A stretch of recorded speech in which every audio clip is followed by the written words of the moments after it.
Cross subsidy हम तेल और पेट्रोल में भी करेंगे, यानी बड़े लोगों को उनको हेवी टैक्स लगाएंगे तेल के ऊपर और उनके बड़ी गाड़ियों के पेट्रोल के कंजम्पशन के ऊपर, और वो जो इजाफी रकूम होंगी उसको हम इस्तेमाल करेंगे गरीब आदमी के लिए, मोटरसाइकिल वाले के लिए तेल और पेट्रोल का उसको सस्ता करना। उन्होंने कहा जी ये आप नहीं कर सकते। अब हमारे हाथ बंधे हुए थे, मैंने पूरी कोशिश की। उनके जी अगर आप ये मुतालबा करेंगे तो हम इस मुतालबे को आपका कतन किसी सूरत भी मंजूर नहीं करेंगे। मगर फिर आपने देखा कि पाकिस्तान की तारीख में पहली मरतबा हर साल पंजाब में जब मियाँ नवाज शरीफ साहब वज़ीर आज़म थे, यहाँ पर रमज़ान पैकेज दिया जाता था जिसके ऊपर अरबों रुपए खर्च होते थे। मगर ये पहली मरतबा है कि गरीब आवाम की जो महंगाई के हाथों जो बदहाली थी उसको सामने रखकर मुफ्त आटे का प्रोग्राम बनाया गया रमज़ान शरीफ में। 70 अरब रुपए इसके ऊपर खर्च हुए। तो क्या था कि गरीब आवाम की जो बदहाली उसकी हवाले से एक दिल में दर्द, उसका ख्याल, उसका एहसास। तो ये वो हालात हैं कि इंतहाई महदूद वक्त में और इंतहाई मुश्किल जो टाइम था और बहुत ही महदूद वसाइल थे, हमने अल्हम्दुलिल्लाह जो कुछ भी हकीर खिदमत कर सकते थे हमने की।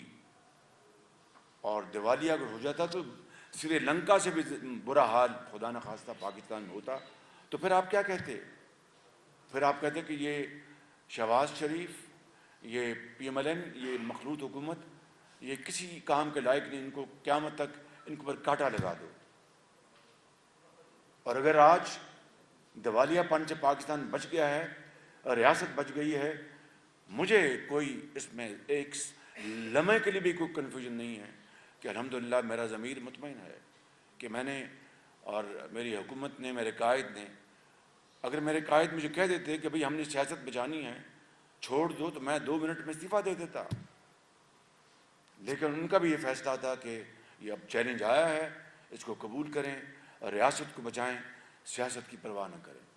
तो दोस्तों, ज़िंदगी में इस तरह के उतार चढ़ाव आते हैं, नशेब व फराज आते हैं, और तारीख़ इस बात की गवाह है और आग भरे पड़े हैं। लिहाजा घबराने, परेशान होने की कोई ज़रूरत नहीं। इंशाअल्लाह अच्छे वक्त आएंगे। और इसी तनाज़ुर में अब मियाँ मोहम्मद नवाज़ शरीफ पाकिस्तान तशरीफ़ ला रहे हैं। मैं बड़े इख्तिसार के साथ कुछ बातें इस हवाले से आपकी खिदमत में अर्ज़ करना चाहता हूँ। 1990 में जब मियाँ नवाज शरीफ पहली मरतबा वज़ीर आज़म पाकिस्तान बने, तो जो इकनॉमिक रिफॉर्म्स उस वक्त आई थी वो पूरे पाकिस्तान के लिए एक नया मॉडल था। लोग बातें कर रहे थे कि ये इतनी बड़ी रिफॉर्म्स, क्या पाकिस्तान इसका मुतहम्मिल हो सकता है? चूँकि उस वक्त के सदर चूँकि अब इस दुनिया में नहीं, तो मैं उनके हवाले से कोई बात नहीं करना चाहूँगा कि उनके इस नवाज शरीफ साहब के रिफॉर्म पैकेज के हवाले से क्या ख्यालात थे। लेकिन ये हकीकत है कि पाकिस्तान का रुपया, उसकी कदर हिंदुस्तान के रुपये से ज़्यादा थी, और हिंदुस्तान के वज़ीर ख़जाना ने मियाँ नवाज शरीफ के इस इकनॉमिक रिफॉर्म मॉडल को वहाँ पर उसको कॉपी किया हिंदुस्तान में, और कोई छुपाया नहीं। नंबर 2, 1997 में जब मियाँ नवाज शरीफ साहब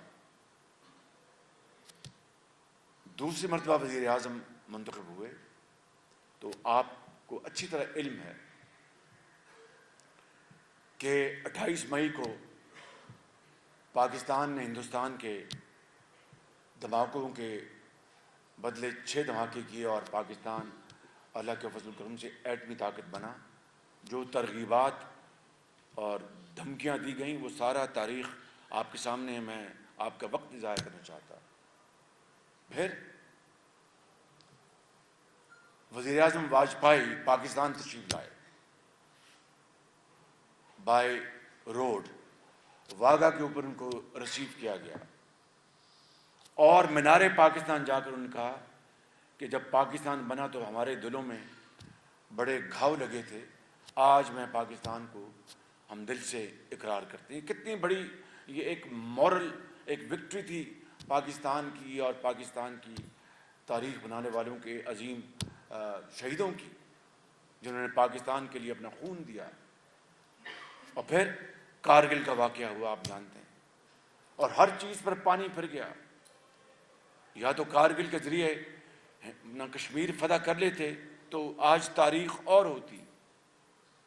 کارگل کا جو واقعہ ہے اس کے جو ایک شدید نقصانات ہیں وہ آپ سب کے سامنے ہیں، انٹرنیشنل معاشی سماجی، انٹرنیشنلی ہمارا بائیکاٹ کر دیا گیا، اور کارگل کا یعنی بے بنیاد طور پر نواز شریف کو ذمہ دار ٹھہرانے کی ایک بھونڈی کوشش کی گئی،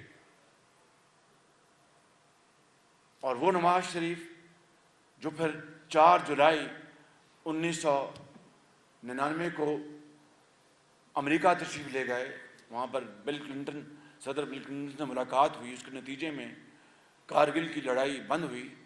نواز شریف نے پاکستان کو تو بچا لیا، محفوظ کر لیا، مگر اپنے اقتدار کو انہوں نے قربان کر دیا۔